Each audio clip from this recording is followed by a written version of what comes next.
Good evening and welcome to this evening's Shakespeare Society event. I'm Patty King from the Rockland Public Library.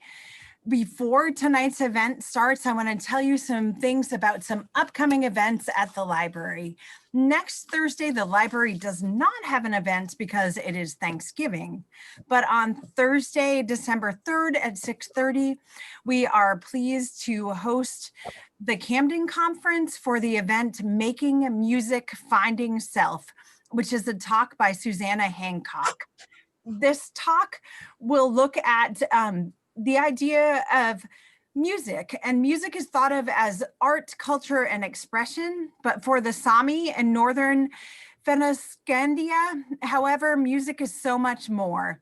The talk will focus on traditional joik and modern rap, and it will explain how Norwegian Sami use music to give new breath to indigenous identity, preserve language, and color the country's political landscape.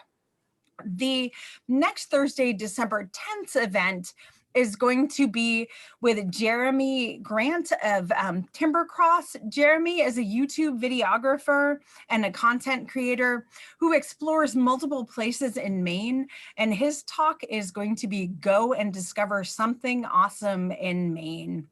He feels that no matter what the weather or where the location, it's his desire to get people outside to see how awesome Maine can be for themselves. This evening, as I said, we have the members of the Rockland Shakespeare Society here for our event. Before the event starts, I'm going to kind of give you a little history of the Shakespeare Society. The Shakespeare Society of Rockland started in 1889 by a group of women who were looking for intellectual stimulation and a way to spend Maine's long winter evenings.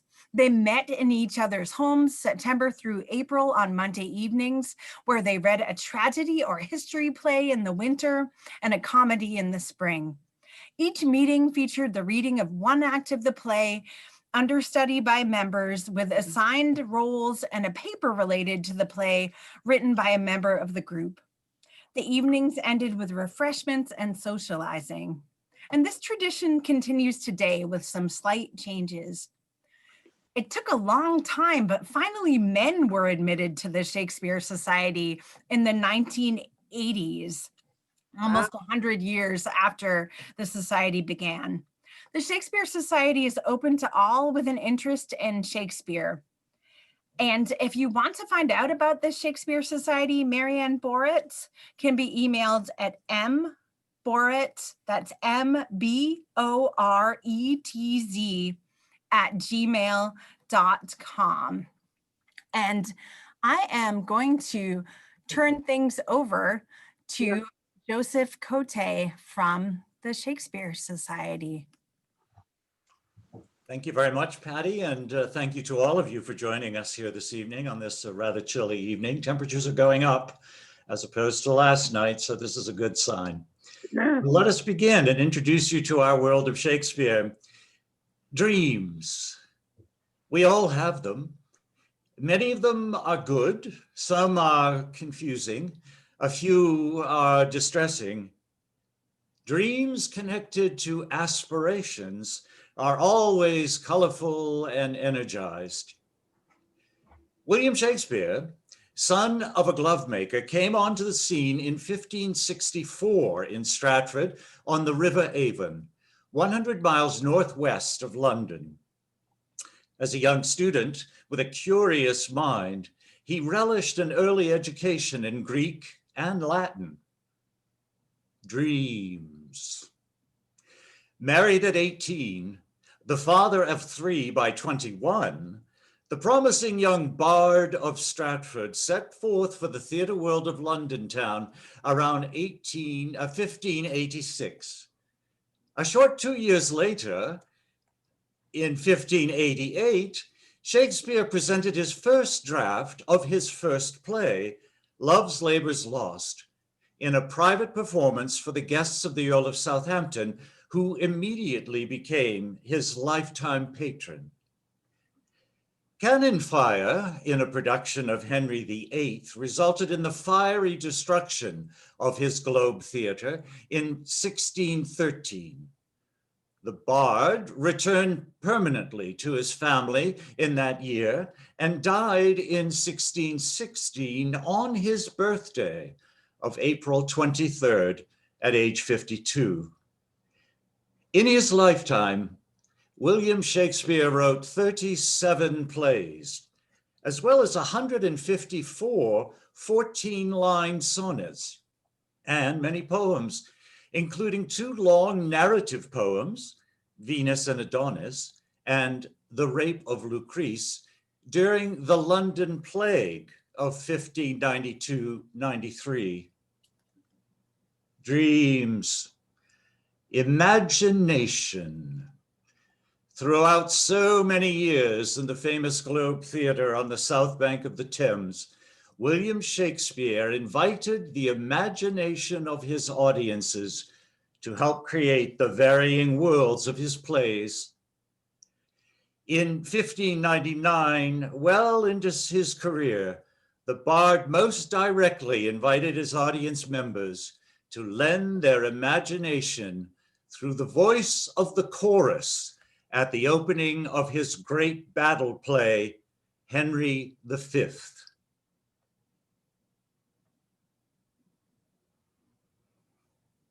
Oh, for a muse of fire that would ascend the brightest heaven of invention, a kingdom for a stage, princes to act, and monarchs to behold the swelling scene. Then should the warlike Harry, leashed in like hounds, should famine, sword, and fire crouch for employment. But pardon, gentles all, the flat, unraised spirits that have dared on this unworthy scaffold to bring forth so great an object. Can this cockpit hold the vasty fields of France? Or may we cram within this wooden O the very casques that did affright the air at Agincourt? Oh, pardon. Since a crooked figure may attest in little place 1,000,000, and let us, ciphers to this great account, on your imaginary forces work. Suppose within the girdle of these walls are now confined 2 mighty monarchies, whose high, upreared, and abutting fronts the perilous narrow ocean parts asunder. Piece out our imperfections with your thoughts. Into 1,000 parts divide one man and make imaginary puissance. Think, when we talk of horses, that you see them, printing their proud hoofs in the receiving earth, for 'tis now your thoughts that now must deck our kings. Carry them here and there, jumping whole times, turning the accomplishments of many years into an hourglass. For the which supply, admit me, chorus to this history, who prologue-like your humble patience pray, gently to hear, kindly to judge our play.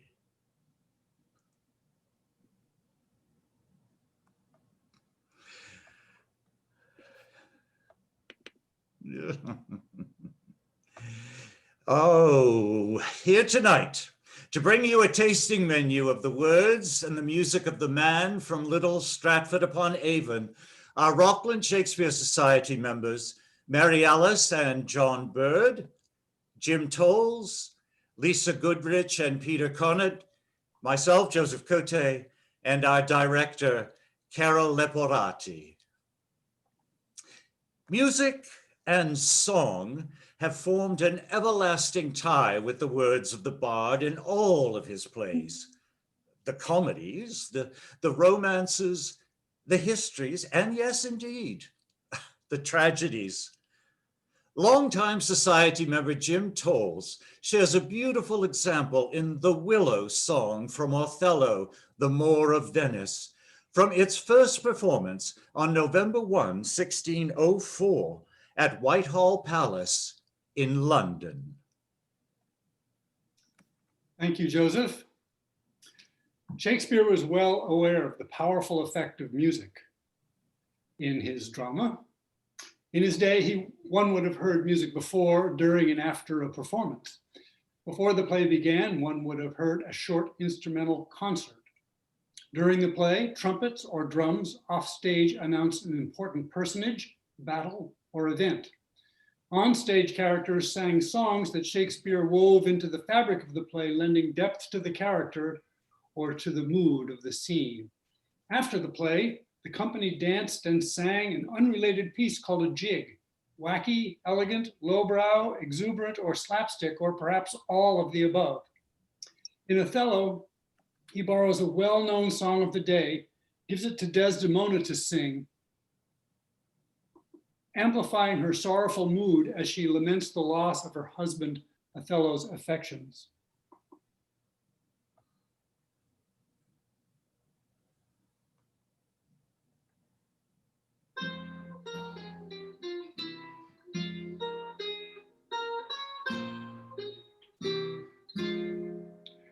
A poor soul sat sighing by a sycamore tree. Sing all a green willow, her hand on her bosom, her head on her knee. Sing willow, willow, willow, willow. Sing willow, willow, willow, willow. My garland shall be. Sing all a green willow, willow, willow, willow. Sing all a green willow, my garland shall be.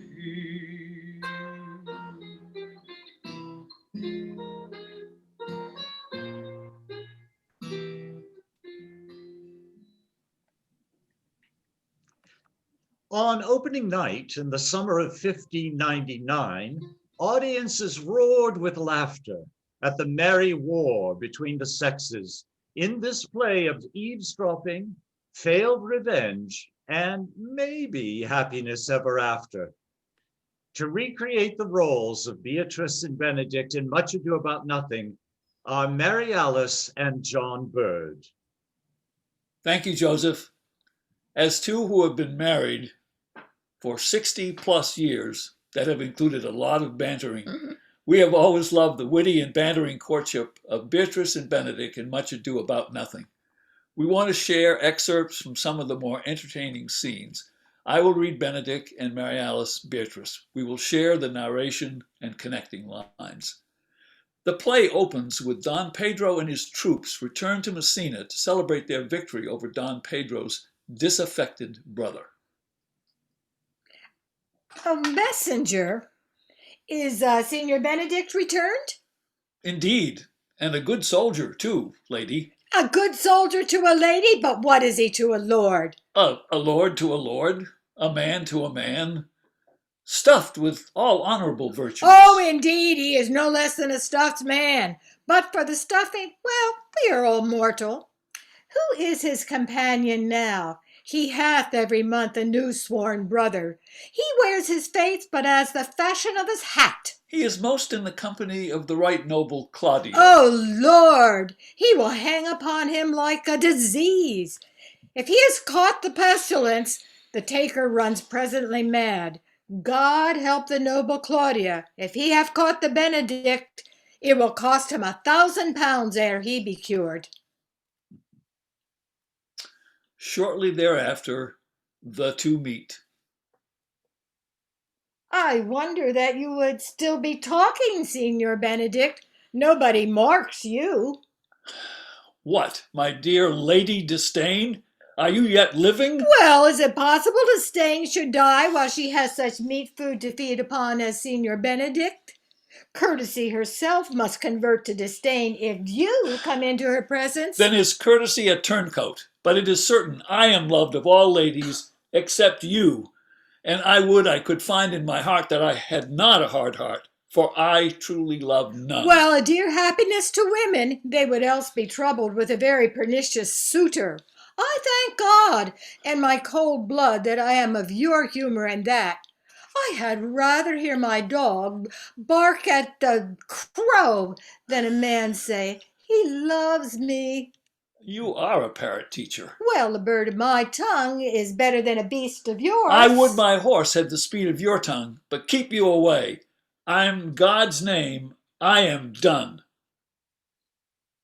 Later, Benedict declares to the prince, I will live a bachelor. well, I shall see thee ere I die. Look pale with love. With anger, with sickness, or with hunger, my lord, not with love.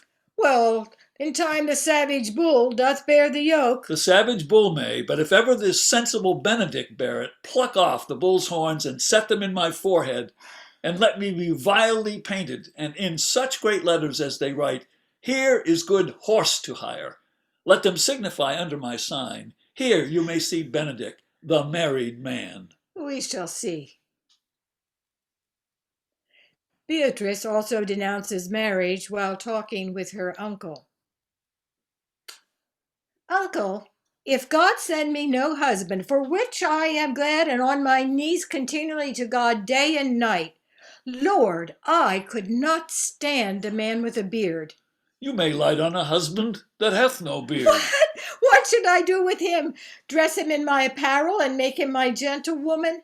No, he that hath a beard is more than a youth, and he that has no beard is less than a man, and he that is more than a youth is not for me, and he that is less than a man, I am not for him. Oh no, uncle, I'll no husband.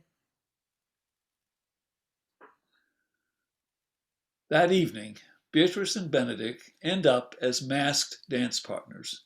Benedict, in disguise, casually says he's been told that Beatrice is a disdainful, unpleasant woman. That I was disdainful, and that I had my good wit out of the 100 merry tales? Well, this was Signor Benedict told you so. What's he? Oh, I am sure you know him well enough.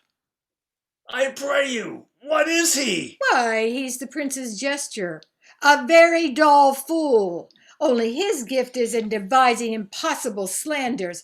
None but libertines delight in him, and the commendation is not in his wit, but in his villainy, for he both pleases and angers men. And then they laugh at him and beat him. Adieu. We must change partners. The prince's fool. She told me, not thinking I'd been myself, that I was the prince's jester, that I was duller than a great thaw, huddling jest upon jest with such impossible conveyance upon me that I stood like a man at a mark with a whole army shooting at me.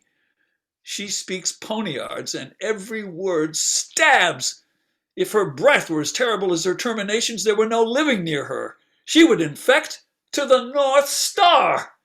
I would not marry her, though she were endowed with all that Adam had left him before he transgressed.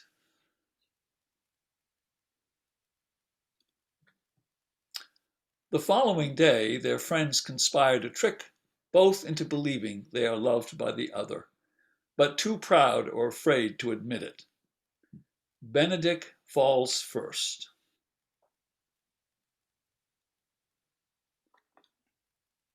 This can be no trick. Love me?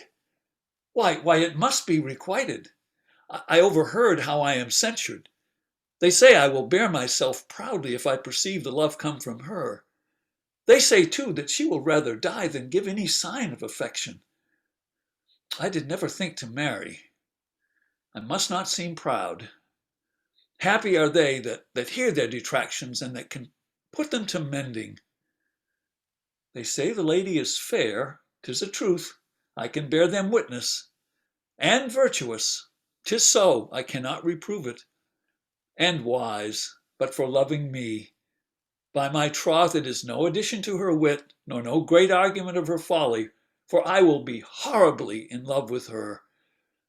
I may chance have some odd quirks and remnants of wit broken on me, because I have railed so long against marriage. But doth not the appetite alter? No, the world must be peopled. Here comes Beatrice. By this day she's a fair lady. I do spy some marks of love in her. If I do not take pity on her, if I do not love her, I am a villain. Later, Beatrice overhears her friends confirm Benedict's love for her, and she too falls. Can this be true, that Benedict loves me? Oh, stand I condemned for pride and scorn so much? Oh, contemn, farewell, and maiden pride in you, no glory lives behind the backs of such. And Benedict, love on, I will requite thee, taming my heart to the wild heart to thy loving hand. If thou dost love, my kindness shall incite thee to bind our loves up in a holy band. For others say thou dost deserve, and I believe 'tis so. And so the play will end with the lovers married and the audience expecting they will banter for the rest of their life, married life.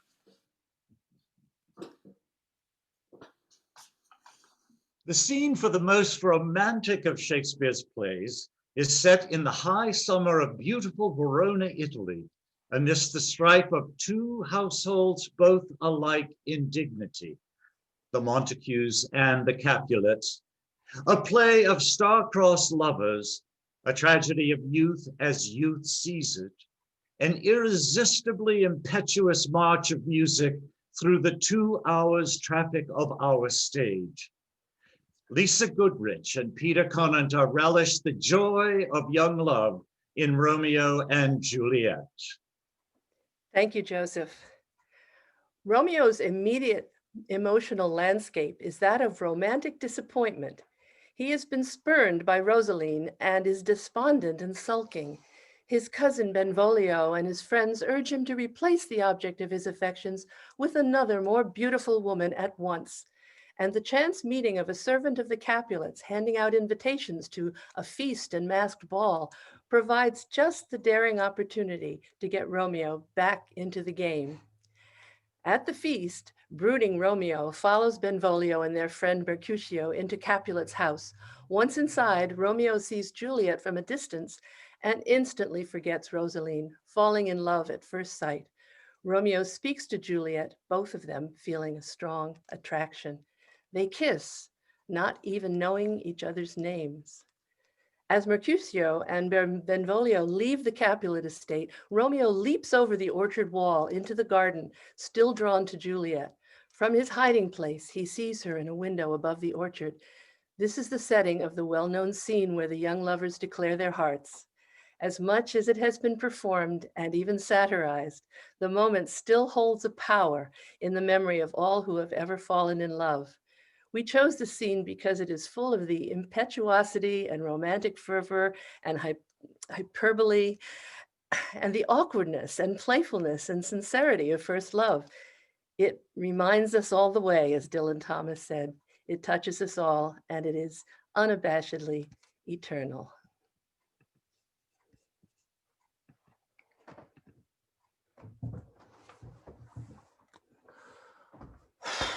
He jests at scars that never felt a wound. But soft, what light through yonder window breaks? It is the east, and Juliet is the sun.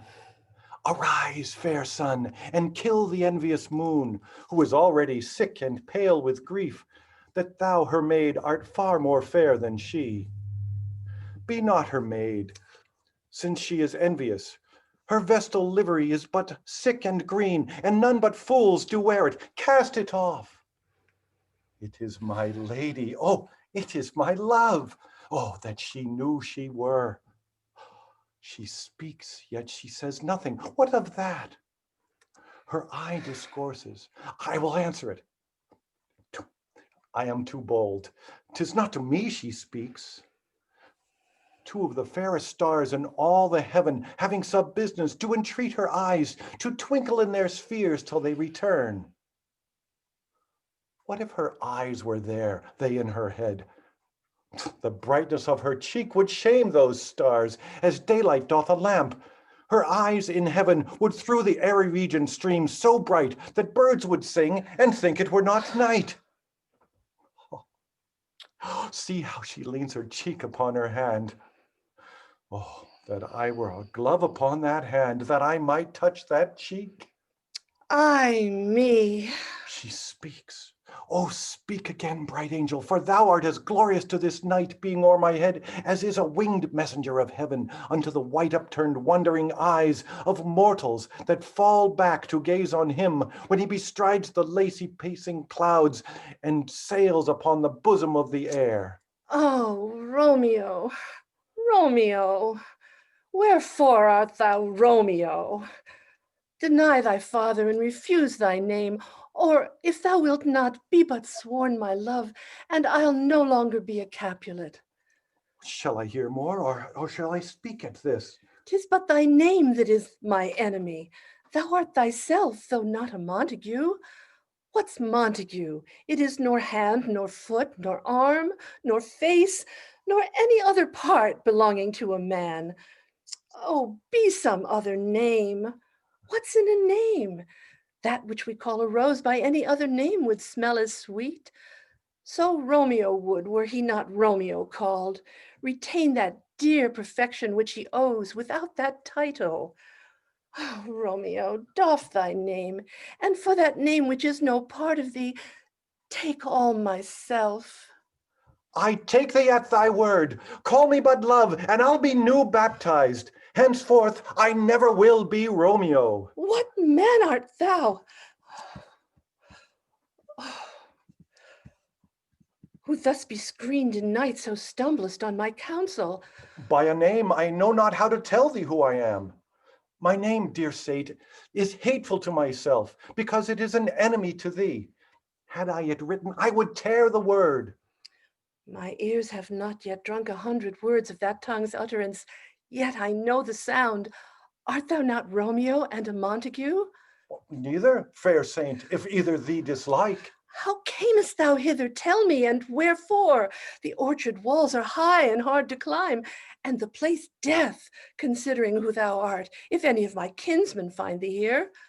With love's light wings that I o'erperch these walls, for stony limits cannot hold love out. And what love can do that dares love attempt? Therefore thy kinsmen are no let to me. If they do see thee, they will murder thee. Alack, there lies more peril in thine eye than 20 of their swords. Look thou but sweet, and I am proof against their enmity. I would not for the world they saw thee here. I have night's cloak to hide me from their sight. And but thou love me, let them find me here. My love were better ended by their hate than death prorogued, wanting of thy love. By whose direction foundst thou out this place? By love, who first did prompt me to inquire. He lent me counsel, and I lent him eyes. I am no pilot, yet wert thou as far as that vast shore washed with the farthest sea, I would adventure for such merchandise. Thou know'st the mask of night is on my face, else would a maiden blush bepaint my cheek for that which thou hast heard me speak tonight. Fain would I dwell on form, fain deny what I have spoke. But farewell compliment. Dost thou love me? I know thou wilt say aye, and I will take thy word. Yet if thou swearest, thou mayst prove false. At lovers' perjuries, they say, Jove laughs. O gentle Romeo, if thou dost love, pronounce it faithfully, or if thou thinkst I am too quickly won, I'll frown and be perverse and say thee nay, so thou wilt woo, but else not for the world. In truth, fair Montague, I am too fond, and therefore thou mayst think my havior light. But trust me, gentlemen, I'll prove more true than those that have more cunning to be strange. I should have been more strange, I must confess, but that thou overheardst ere I was ware my love's true passion. Therefore pardon me, and not impute this yielding to light love, which the dark night hath so discovered. Lady, by yonder blessed moon, I swear, that tips with silver all these fruit tree tops. Oh, swear not by the moon, the inconstant moon, that monthly changes in her circlet orb, lest that thy love prove likewise variable. What shall I swear by? Do not swear at all, or if thou wilt, swear by thy gracious self, which is the God of my idolatry, and I'll believe thee. If my heart's dear love... Well, do not swear. Although I joy in thee, I have no joy of this contract tonight. It is too rash, too unadvised, too sudden, too like the lightning which doth cease to be ere one can say it lightens. Sweet, good night. This bud of love by summer's ripening breath may prove a beauteous flower when next we meet. Good night, as sweet repose and rest come to thy heart as that within my breast. Oh, wilt thou leave me so unsatisfied? What satisfaction canst thou have tonight? The exchange of thy love's faithful vow for mine. I gave thee mine before thou didst request it, and yet I would it were to give again. Wouldst thou withdraw it? For what purpose, love? But to be frank, and give it thee again, and yet I wish for but the thing I have. My bounty is as boundless as the sea, my love is deep. The more I give to thee, the more I have, for both are infinite. Madam! I hear some noise within. Dear love, adieu. Anon, good nurse. Sweet Montague, be true. Stay but a little. I will come again. Oh, blessed, blessed night. I am afeard. Being a knight, all this is but a dream. Too flattering sweet to be substantial. 3 words, dear Romeo, and good night indeed. If that thy bent of love be honorable, thy purpose marriage, send me word tomorrow by one that I'll procure to come to thee, where and what time thou wilt perform the rite. And all my fortunes at thy foot I'll lay, and follow thee, my lord, throughout the world. Madam, I come anon. But if thou mean'st not well, I do beseech thee. Madam. By and by I come, to cease thy suit, and leave me to my grief. Tomorrow I will send. So thrive my soul. 1,000 times good night. Oh, 1,000 times the worse to want thy light. Love goes toward love as schoolboys from their books, but love from love toward school with heavy looks. Hist, Romeo, hist. Oh, for a falconer's voice to lure this tassel gentle back again. Bondage is hoarse and may not speak aloud, else I would tear the cave where Echo lies and make her airy tongue more hoarse than mine with the repetition of my Romeo's name. It is my soul that calls upon my name. How silver sweet sound lovers' tongues by night, like softest music to attending ears. Romeo! My dear. At what o'clock tomorrow shall I send to thee? At the hour of 9. I will not fail. 'Tis 20 years till then. I have forgot why I did call thee back. Oh, let me stand here till thou remember it. I shall forget to have thee still stand there, remembering how I love thy company. And I'll still stay to have thee still forget, forgetting any other home but this. 'Tis almost morning. I would have thee gone, and yet no further than a wanton's bird who lets it hop a little from her hand like a poor prisoner in his twisted gyves, and with a silk thread plucks it back again, so loving jealous of his liberty. I would I were thy bird. Sweet, so would I. Yet I should kill thee with much cherishing. Good night. Good night. Parting is such sweet sorrow that I shall say good night till it be morrow. Sleep dwell upon thine eyes, peace in thy breast. Would I were sleep and peace, so sweet to rest. Hence will I to my ghostly father's cell his help to crave, and my dear hap to tell.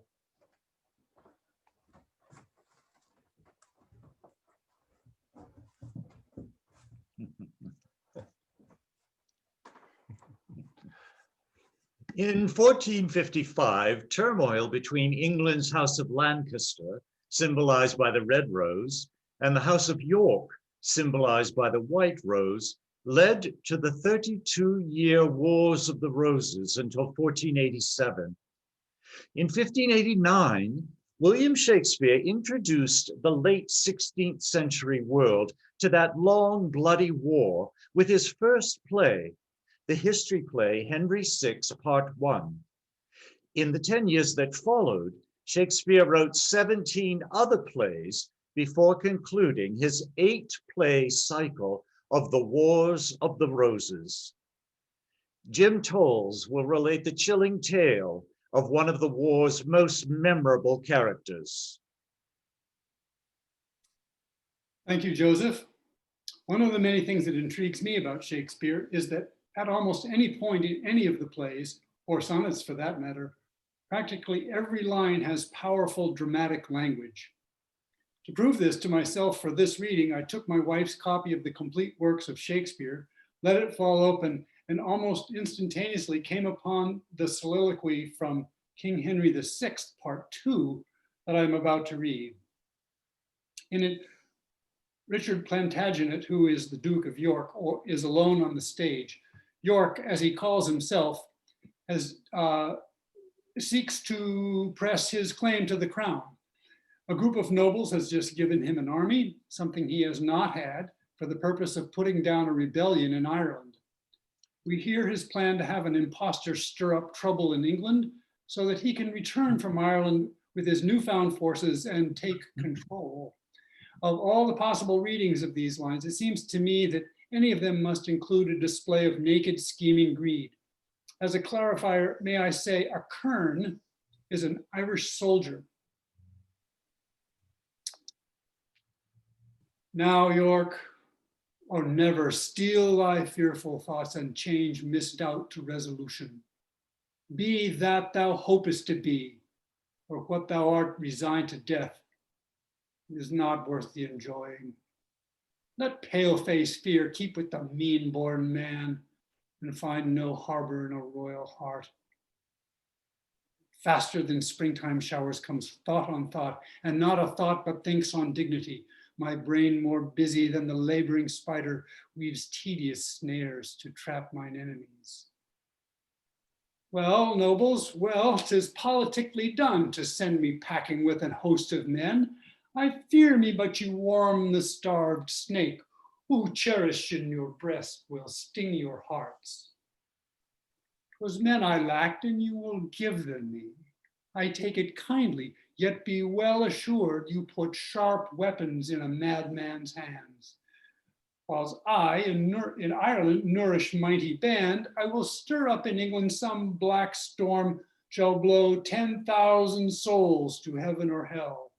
And this fell tempest shall not cease to rage until the golden circuit on my head, like to the glorious sun's transparent beams, do calm the fury of this mad-bred flaw. And for a minister of my intent, I have seduced a headstrong Kentishman, John Cade of Ashford, to make commotion, as full well he can, under the title of John Mortimer. In Ireland, I have seen this stubborn Cade oppose himself against a troop of kerns, and fought so long till that his thighs with darts were almost like a sharp-quilled porpentine. And in the end, being rescued, I have seen him caper upright like a wild Morisco, shaking the bloody darts as he his bells. Full often, like a shag-haired crafty kern, hath he conversed with the enemy, and undiscovered, come to me again, and given me notice of their villainies. This devil here shall be my substitute, for that John Mortimer, which now is dead, in face, in gait, in speech he doth resemble. By this I shall perceive the commons' mind, how they affect the house and claim of York. Say he be taken, racked and tortured, I know no pain they can inflict upon him will make him say I moved him to those arms. Say that he thrive, as 'tis great like he will, why, then from Ireland come I with my strength and reap the harvest which that rascal sowed. For Humphrey being dead, as he shall be, and Henry put apart, the next for me.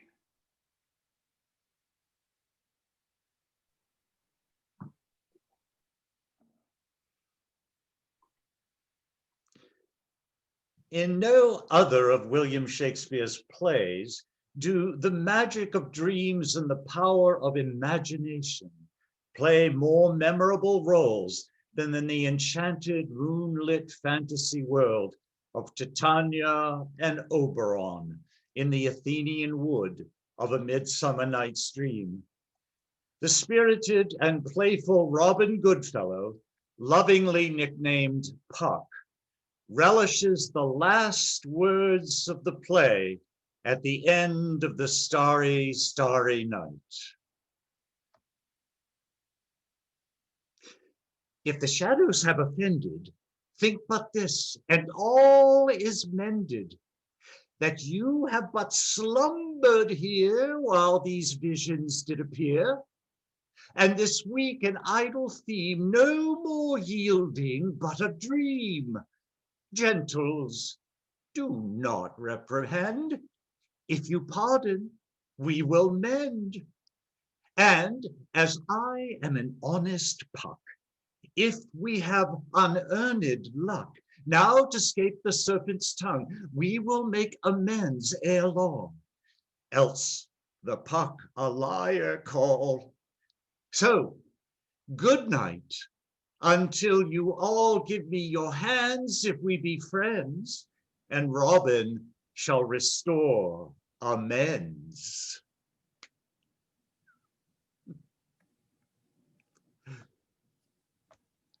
For the Rockland Shakespeare Society, founded in our fair village in 1889, we hope that you have enjoyed our brief journey along the byways of some of William Shakespeare's most iconic plays.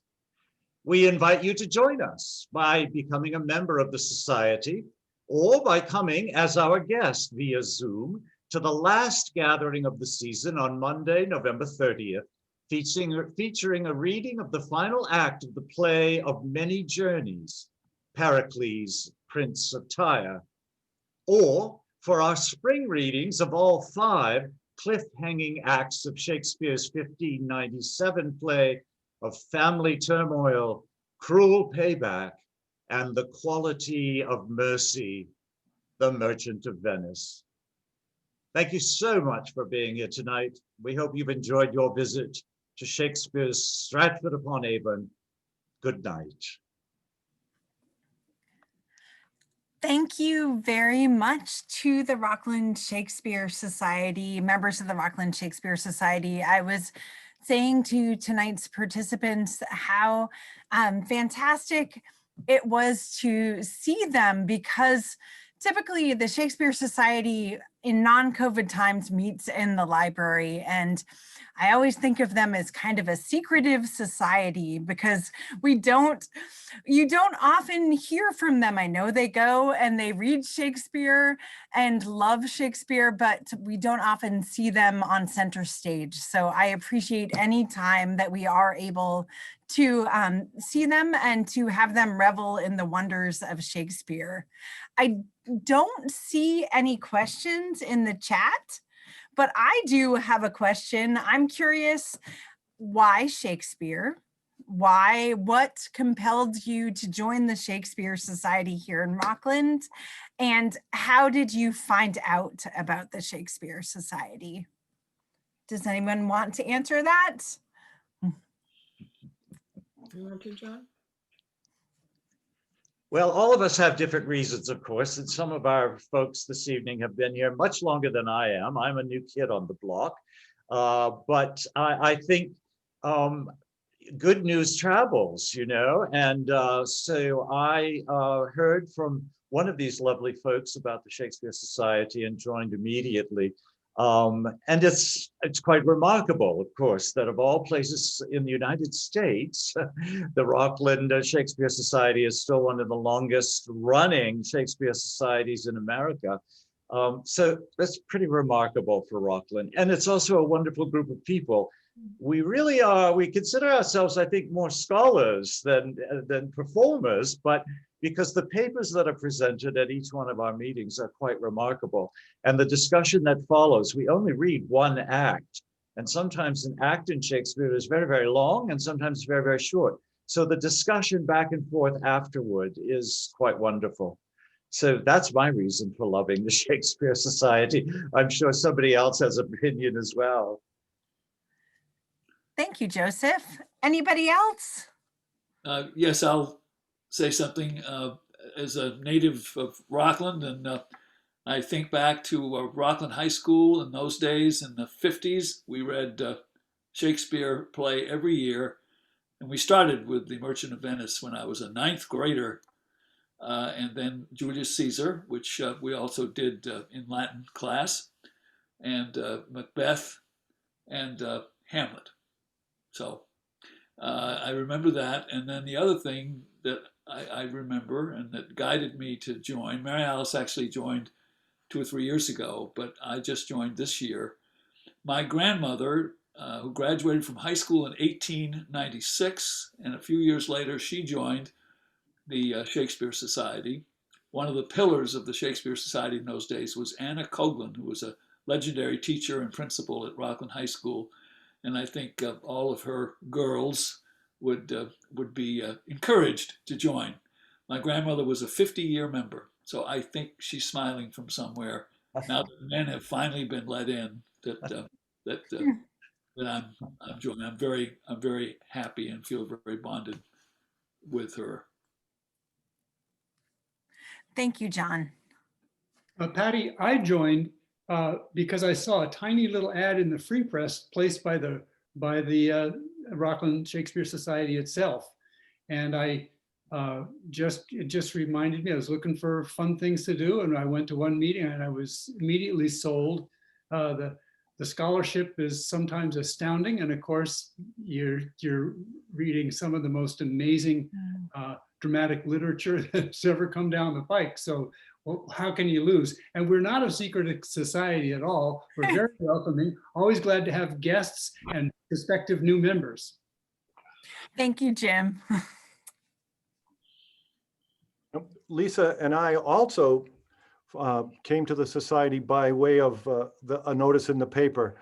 And we have a lot of stage experience, but I personally have very little Shakespeare experience. I read a couple plays in high school, and then I played Dogberry in Much Ado About Nothing a few years ago. That was pretty much it. So I thought this is a good chance for me to learn and read the plays. And I'm amazed at the variety. They're incredibly, every single one, of course, is so well written, as everybody knows, but they're so very different. There's 30 something, 38, and there are some that are alike, but there's just a huge variety, and it's really wonderful. At more of a theatrical end of things rather than the scholarly end of things, for me, was the attraction.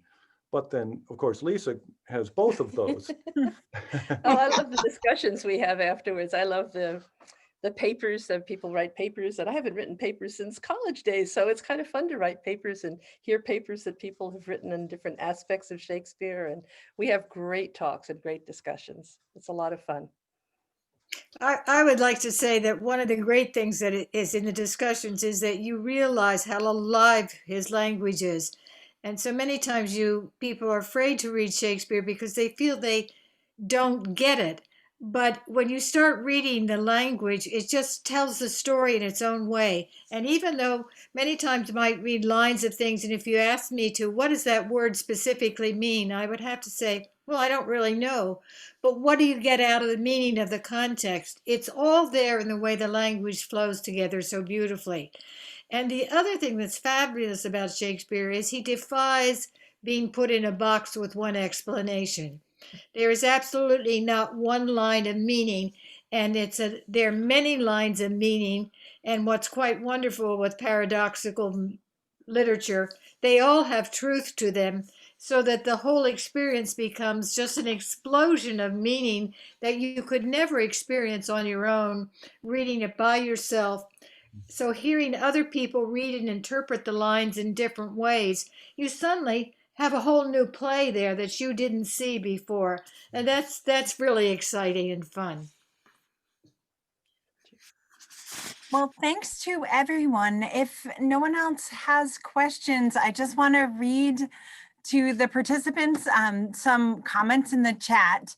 Eliza says, what a wondrous evening to transport us out of our daily lives during COVID. Thank you all. Hope says, bravo to all the participants. Terrell says, thank you all. It was so nice to join in from Cape May. Thank you, Lisa, for letting us know. Michael says, great group of people.